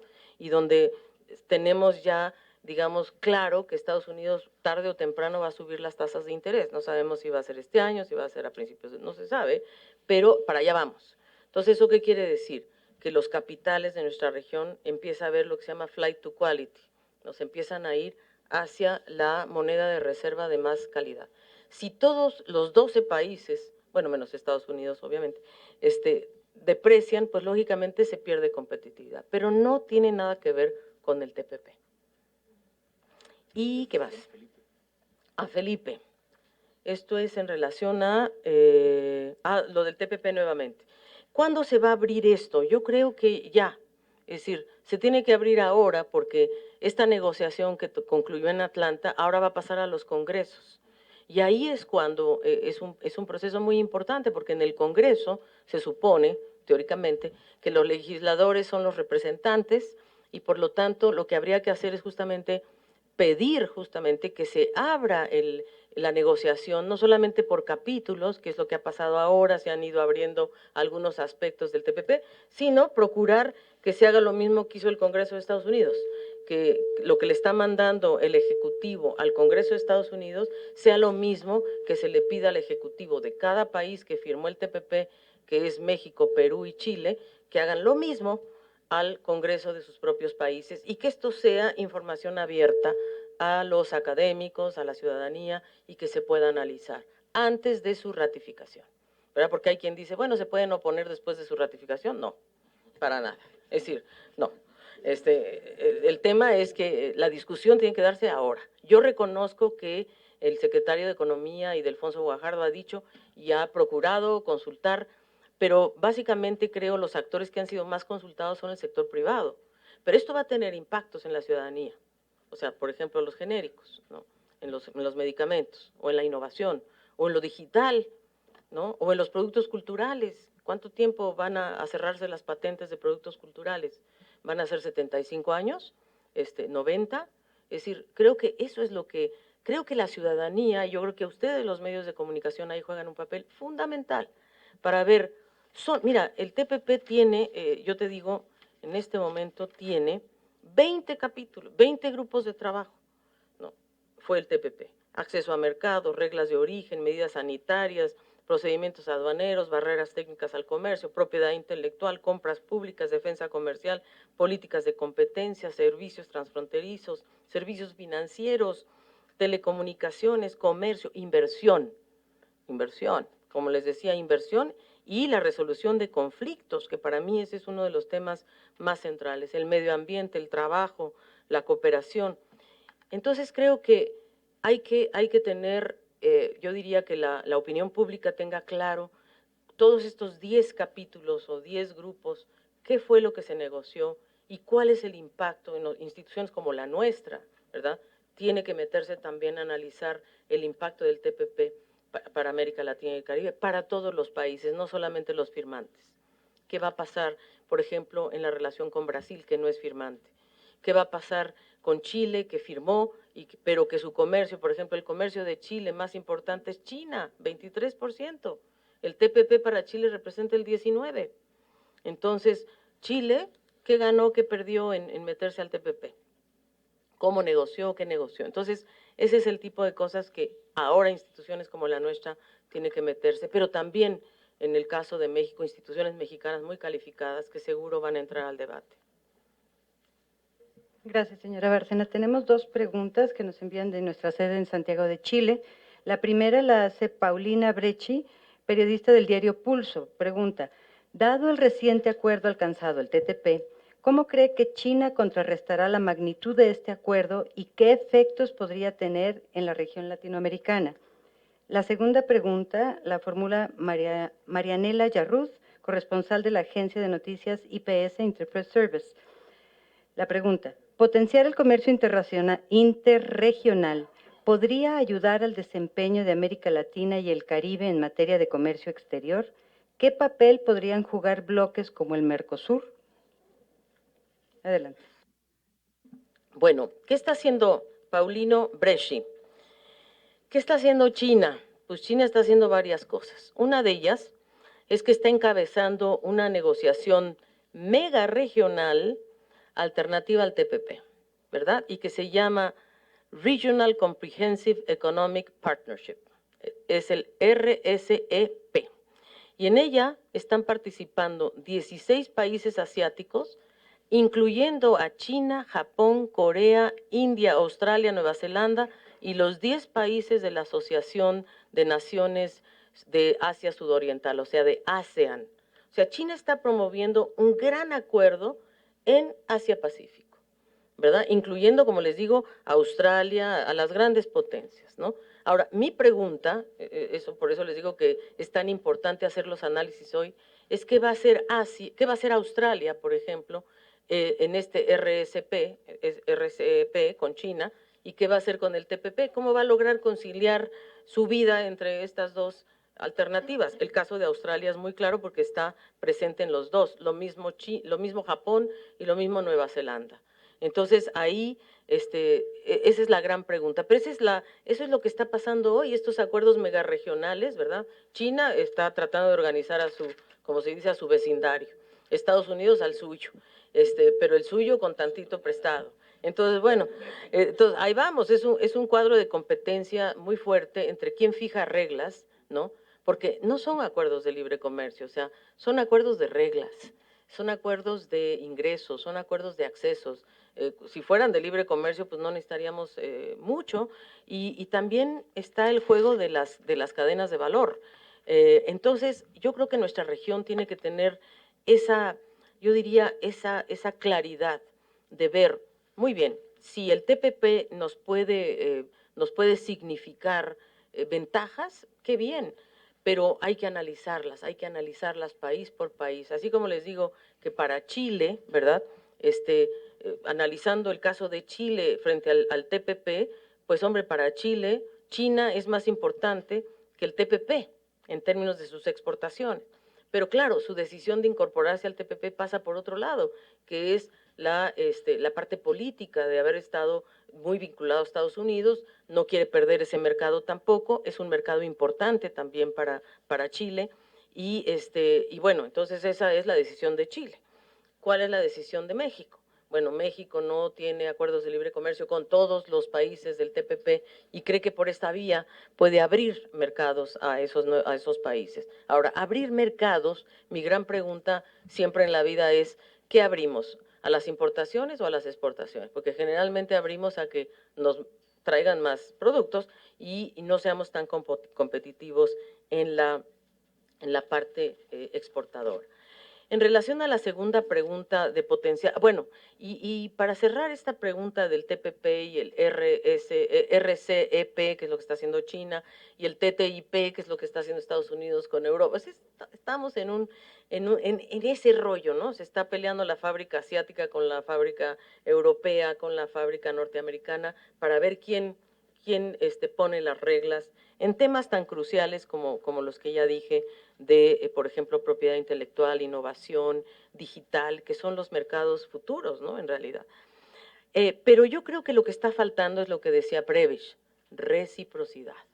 Mientras en estos tratados no exista el concepto de reciprocidad y se pretenda que los 12 países están en un campo de juego nivelado, no. pues eso no es así. A mí me van a decir si Vietnam tiene la misma capacidad que Estados Unidos, entonces, ¿qué? ¿Van a participar en una nivelación de campo de juego o podemos aceptar tratados de reciprocidad? Eso es lo que le está faltando al mundo, reciprocidad en donde los países más pequeños tengan la reciprocidad de los países mayores, porque si no, vamos a ir hacia el estancamiento secular.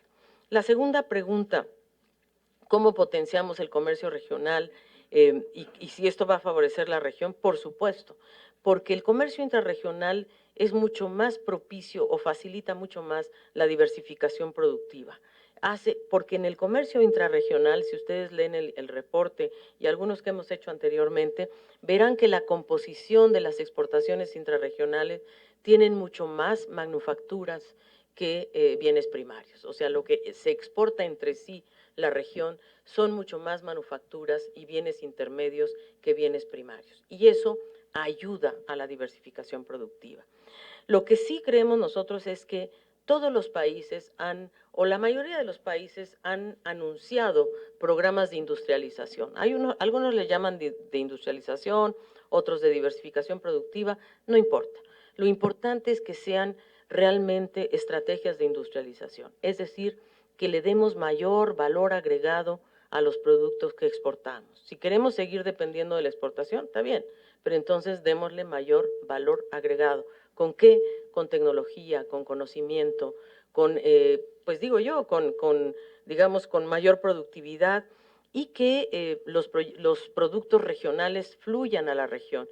¿Cómo puede ser que sea más barato exportar hacia afuera de la región que hacia adentro de la región? Eso realmente es impensable.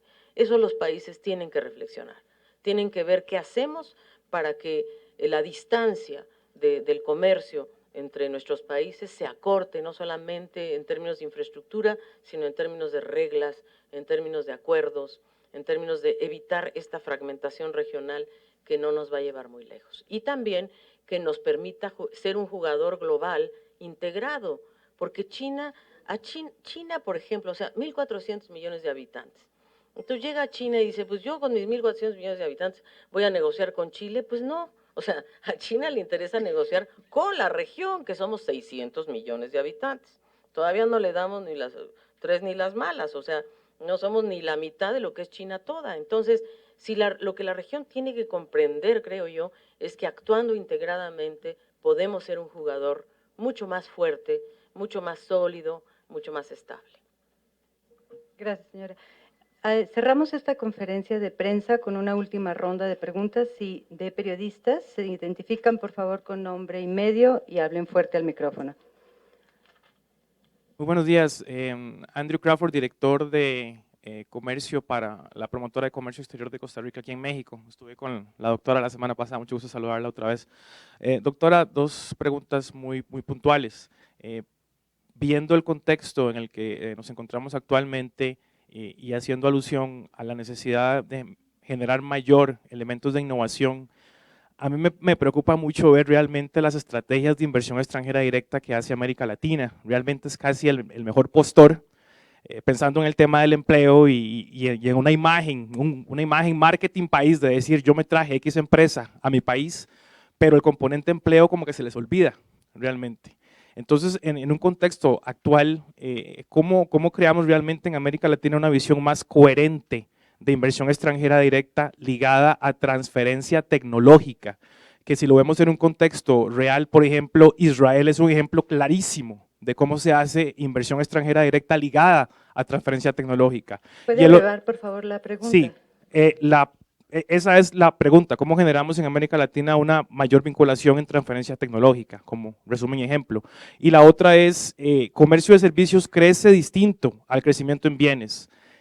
¿Qué hacemos con el tema de doble imposición? ¿Cómo hacemos para que el ejercicio de doble imposición se convierta más bien en un ejercicio de facilitación versus un ejercicio de obstáculos? Como usted lo decía, hay una desvinculación entre Hacienda y comercio respecto al ejercicio de servicios. ¿Cómo generamos entonces un mayor calado en el tema de doble imposición para mejorar las calidades en comercio y servicios? ¿Otro periodista? Es ella y CNN, y con eso cerramos esta ronda. Adelante. Sí, muy buenos días. Marta Elena Ramírez, de Voz Pública y Radio Bilingüe. Doctora Bárcenas, En 2008 había una crisis en Estados Unidos, se habló de una recesión comparable con la de 1929, se teorizó si estábamos en un nuevo cambio, en un cierre de paradigma o de modelo económico. Estamos 7 años después hablando en la región de que hay problemas, de que no nos podemos poner de acuerdo, que bajan nuestras exportaciones. En México tenemos 20 años de Tratado de Libre Comercio, aunque se mencionan resultados, la realidad es que tenemos mayor número de pobres, se nos dinamizó la migración, también en la región centroamericana la migración es un drama hacia Estados Unidos y el papel que juega México en ello. Este TTP es más de lo mismo, este TTP ¿qué legitimidad tiene si se hace sin el consenso, sin la información de los pueblos?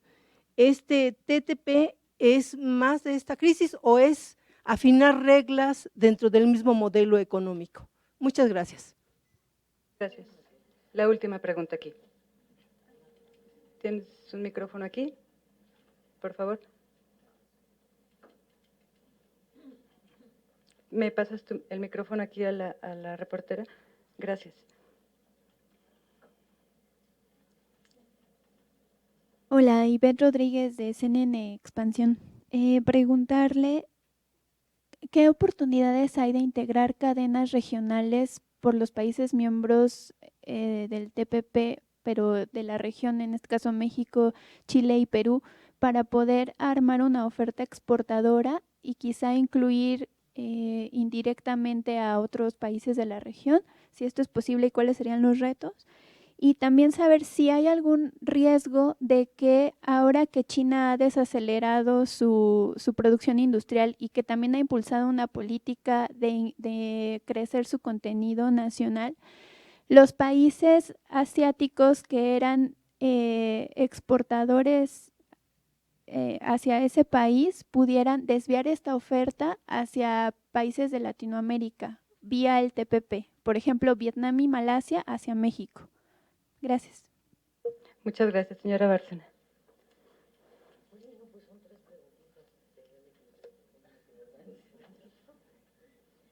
Bueno, la pregunta que nos hace el amigo Andrew, yo creo que justamente lo que tenemos que lograr, o sea, yo creo que nuestros países necesitan foros de discusión regional sobre temas de inversión, sobre temas económicos. No es suficiente el foro del Banco Mundial y del Fondo Monetario Internacional. Creo que hace falta un foro nuestro, porque el intercambio entre ministros de Hacienda se hace dentro del foro, por ejemplo, en Lima, ¿no? Pero se discute más la coyuntura. Creo que nos está haciendo, y tenemos otros foros, tenemos el foro social o el foro de población o tal. Yo creo que necesitamos un foro de mirada estratégica, por ejemplo, de carácter productivo, industrial, para mirar con mayor profundidad, y eso es lo que estamos intentando.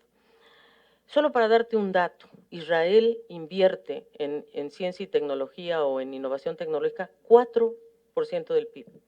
Nosotros, promedio, 0.5%.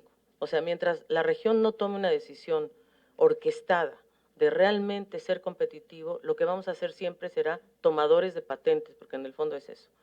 Entonces, no vamos a lograr introducir mayor contenido de innovación si no tenemos una política orquestada también de qué inversiones extranjeras queremos atraer. ¿Por qué? Por ejemplo, en el caso de Costa Rica, tu país, ustedes hicieron una estrategia de atracción de inversión extranjera muy interesante. Intel, en realidad, vino a invertir y también trajo innovación tecnológica. Innovación que ahora se quedó en Costa Rica a pesar de que Intel se fue. Y ustedes ya se quedaron con algunas cadenas de valor de conocimiento, de plataformas de conocimiento que incluso, como comentábamos con el ministro, están ustedes intercambiando entre Guadalajara y San José. Pues eso, o sea, eso que están haciendo ahora Costa Rica y Guadalajara, hay que seguirlo haciendo.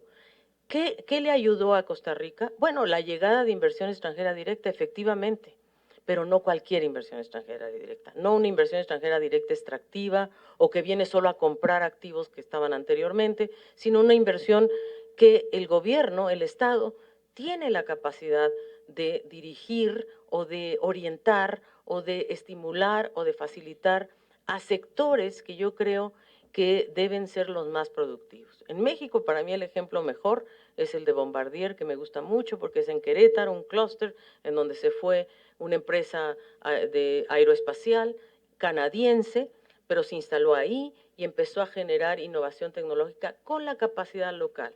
Ahora, ¿qué es lo que se tiene que hacer? Bueno, asociar a estas empresas, universidades, tecnológicos, etcétera, para ir formando capacidades humanas también.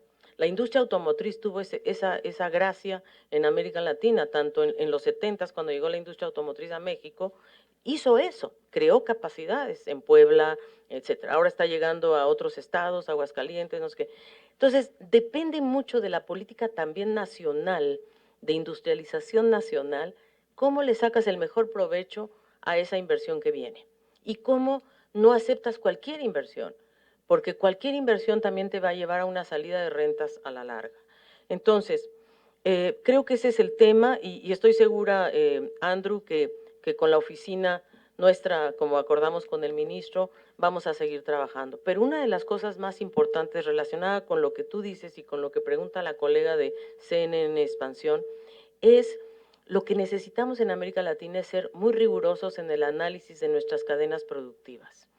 Si nosotros podemos analizar desde la vaca hasta el zapato y podemos ver dónde están nuestros cuellos de botella en las cadenas productivas y escoger, vamos a escoger 20 cadenas productivas en México, ok, escojámosla, o 12 en Costa Rica, inclusive no solamente, sí, no solamente analizamos la cadena de valor existente, sino que les estamos ayudando a crear una nueva cadena de valor con estos chips, ¿cómo se llama? Saludables, ¿no? Que no existía esa cadena de valor. Pues eso, es decir, hay suficiente ingenio en nuestra región, por favor, como para convocar universidades, académicos, qué sé yo, y decir, a ver, analicemos cadenas de valor seriamente. O sea, para mi manera de ver, las secretarías de Economía en la región deberían convocar a los mejores tecnólogos, innovadores y demás, a analizar cadenas de valor existente para ver cómo les agregamos valor. Segundo, cadenas de valor nuevas, nuevos sectores, claro que sí. Y nuevos sectores, por ejemplo, el TPP va a abrir un nuevo sector, por cierto, que es el sector de las tecnologías ambientales. Pero entonces, nuevamente, en lugar de que seamos nosotros tomadores o receptores de tecnologías ambientales que va a desarrollar China, o bueno, no China en este caso el TPP, pero Australia o Canadá o Estados Unidos o, bueno, creo que Brunei, pero bueno, creo que México tiene capacidades para desarrollar tecnologías verdes, ¿verdad? O sea, que den más eficiencia energética, que bajen el consumo de agua, en fin, tenemos la suficiente capacidad instalada en la región para tener una actitud mucho más proactiva hacia la industrialización y hacia el valor agregado. Eso es lo que creemos nosotros y creemos que hay que convocar a todos los que puedan venir. ¿Cómo le hacemos, querida Martelena, para evitar lo que nos pasó con el TLC? Yo creo que hemos aprendido muchas cosas en el TLC. El TLC nos dio lecciones muy fuertes. El TLC fue muy schumpeteriano, destruyó muchos sectores y creó otros, ¿verdad? Destruyó muchos sectores, por ejemplo, en la agricultura, en el campo, en la ruralidad. Creó otros, o sea, fue totalmente schumpeteriano. Bueno, para que este TPP sea keynesiano y schumpeteriano, tenemos que tener una estrategia nacional, porque si no la tenemos, si no tenemos una visión nosotros de a dónde queremos llevar el país, no nos va a funcionar ningún tratado, no nos va a funcionar nada. ¿Y a qué me refiero? Schumpeteriano para estar en la punta de la innovación, keynesiano para ver si somos capaces de producir bienes de alta tecnología que tengan que propicien una oferta, o sea, mirar la oferta, del lado de la oferta, ¿qué podemos producir nosotros que sea de alto valor agregado y que el mundo necesite? Y yo creo que es por ahí, o sea, porque en este momento hay una sobreoferta, claro, de cobre, de hierro, de los bienes primarios. Hay una gran sobreoferta. China, lo que está haciendo China es lo que deberíamos nosotros también ver un poquito para América Latina y el Caribe. Es decir, tener yo diría, ir viendo cómo podemos ir disminuyendo los componentes importados de nuestras exportaciones y de nuestra producción con componentes nacionales. volviéndolos altamente competitivos, no cerrando mercados, porque esa no es la solución, altamente competitivos, pero con una estrategia. ¿Cómo le hago para adicionar componente nacional a las cadenas de valor? Por eso hay que analizar nuestras cadenas. Y nosotros en CEPAL estamos trabajando en ello. Esta oficina está analizando cadenas de valor en México y en todo Centroamérica. Eso lo tenemos que hacer muy en coordinación con los sectores, en este caso de economía, como lo estamos haciendo en Costa Rica, en El Salvador, en Guatemala. En México también hemos iniciado algunas cadenas de valor.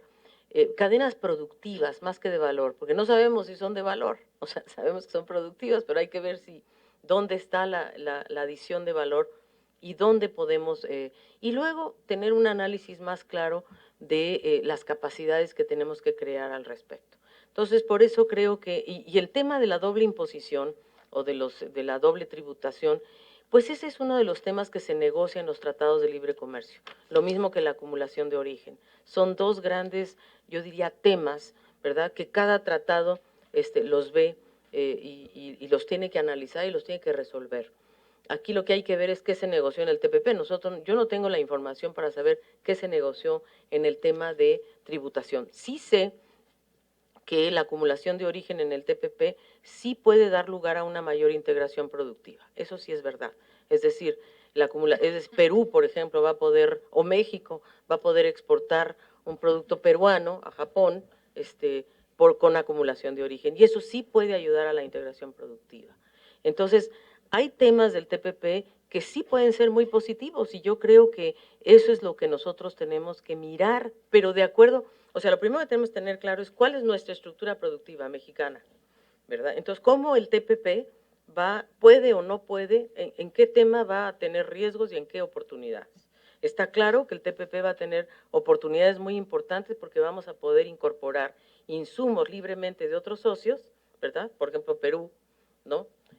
Pisco peruano y lo mezclamos con el tequila, no sé, pero me refiero a algo, no sé, pero me refiero, podemos hacer un producto nuevo, ¿verdad?, con insumos peruanos o con insumos chilenos, ¿verdad?, salmón al tequila o no sé, pero ese tipo de cosas son donde nos falta esa innovación. El TPP sí nos va a ayudar, la acumulación de origen puede lograr eso, ¿no? Puede ayudarnos a incorporar insumos de los países miembros del TPP para elaborar productos distintos. Y eso es lo que habría que buscar. Sí, por favor. Bueno, muchas gracias a todos. En realidad, los detuve harto, ¿eh? No se me fue ninguno, les agradezco muchísimo. No sé si en Chile ya salieron todos corriendo porque ya es hora de almuerzo. No, ahí están todavía, sí, ¿verdad? Ajá. Sí, Allá muy andan bien. algunos. Buenos Aires sí salió volando. Pero bueno, muchísimas gracias a todos de verdad por estar aquí.